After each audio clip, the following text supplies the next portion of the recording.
First of all, on the horrific events in Paris, I think this is different from some of the plots that we've seen here in the UK from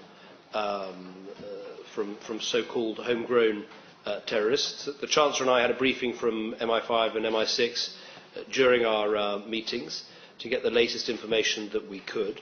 In terms of how we respond, obviously we will look at everything that needs to be done. The Home Secretary will chair a COBRA meeting tomorrow. Our level of alert is already at severe. We put it there in August, which means that we believe an attack is highly likely. There's only one level higher than that, and that is to move it up to critical.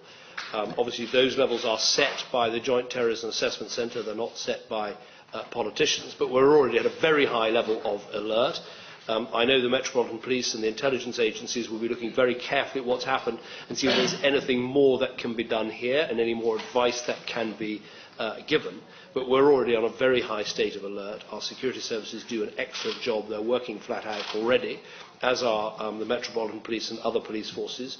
But there is no one single answer to these appalling terrorist attacks. We have to all be vigilant. We have to try to address all the problems of radicalisation that have happened in our country. We have to make sure we invest in our security intelligence agencies properly. We have to deal with the problems at source. But as we do all these things, we must be very clear about one thing, which is we should never give up the values that we believe in and defend as part of our democracy and civilization, of believing in a free press, in freedom of expression, in the right of people to write and say what they believe. These are the things that we're defending. We should be very clear on this day that these values that we have are not sources of weakness for us, they're sources of strength.